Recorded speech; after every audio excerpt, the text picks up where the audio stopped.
We know that Britain has a role in Israel, but Israel has a role in Britain. Pro-Israel forces currently have control of NHS, Foreign Office, Home Office, and Ministry of Defence data, your data. Nigel Farage liked to talk about taking back control, but he wouldn't say anything about Israeli intelligence companies taking control of key functions of our intelligence and police services. He wouldn't say anything about the 12,000 US soldiers in this country. They don't want to take back control.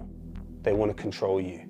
What about Rishi Sunak, our Prime Minister? Well, his family company, Infosys, which was founded by his father-in-law and that his wife still has £500 million worth of shares in, has many Israeli subsidiaries and hundreds of employees within Israel. Infosys signed a memorandum of understanding with the State of Israel in 2012 to develop relations and deepen cooperation. Infosys, which works on collecting biometric data, has also had a director until recently who was a veteran of Israeli military intelligence unit 8200, Yuri Levine. Let's not forget that 44 whistleblowers from within Unit 8200 came out and said that this unit is surveilling the Palestinians to build compromat against them and blackmailing them with that information. Unit 8200, don't forget that name, because the very company that the British police use to hack phones in this country is Celebrite. This is an Israeli intelligence company which is headed by alumni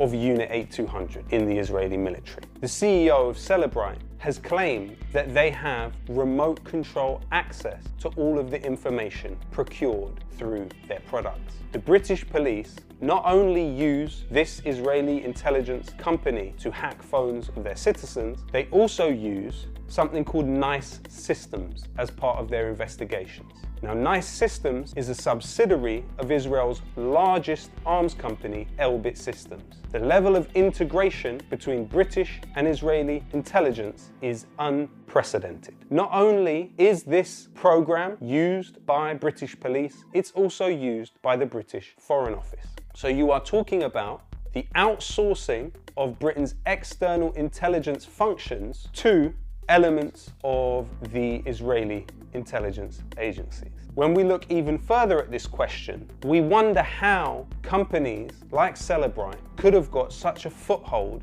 in the British public sector. Well, there is an organisation by the name of the UK-Israel Tech Hub, which has played a very important role in all of this. It's based in the British Embassy in Israel, but it is staffed by former military and intelligence personnel from the Israeli regime. It's headed by the former Director General of the Israeli Finance Ministry, Haim Shani. Haim Shani was also simultaneously the director of Celebrite. But who funds the UK-Israel Tech Hub? The UK-Israel Tech Hub is funded by the British Foreign Office, by the British Embassy in Israel, and the British Department of Trade. The UK-Israel Tech Hub exists for the sole purpose and with the stated objective of procuring public sector contracts in Britain for Israeli cyber and tech companies. British taxpayers fund an organisation which is facilitating Israeli tech companies staffed by former Israeli intelligence personnel taking over public sector contracts in Britain, including in the NHS. Currently, the data for the British Home Office, the British Ministry of Defence, and the NHS is handled by a company called Oracle. Oracle was founded by Larry Ellison, the 7th richest man in the world and close friend of Benjamin Netanyahu. Larry Ellison is the largest funder of the Friends of the IDF charity in the history of the organization. In addition to that, this company, Oracle, offered the directorship to Benjamin Netanyahu, meaning that the Home Office, the Ministry of Defense, the Foreign Office, and the NHS has its data stored in a cloud run by a company that Benjamin Netanyahu was supposed to be the director of. And do you know how that deal was procured by Larry Ellison?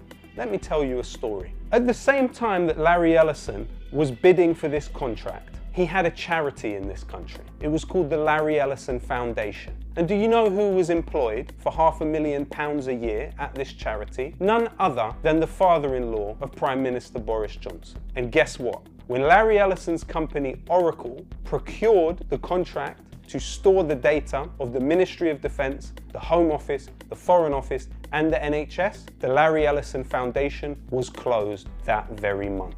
In addition to that, British Telecom is a key backbone of this country's infrastructure. It delivers telecommunications to millions of people. But why was it that the British government initiated a national security investigation into the latest shareholder takeover in British Telecom? Currently, the largest shareholder in British Telecom is Israeli-French businessman Patrick Drahi. Now, when he took the largest share in BT, the British government launched an investigation in that purchase on the basis of national security. But what could possibly be their issue with Patrick Drahi? Patrick Drahi is the founder and owner of Israeli news channel I-24. I-24 was found by Haaretz newspaper to work as a proxy of the Netanyahu family. I-24 employs tens of former Israeli military and intelligence personnel. In addition to that, Patrick Drahi purchased the Liberation newspaper in France, founded by Jean-Paul Sartre, and replaced the editor with a former agent of Unit 8200. Patrick Drahi has also been involved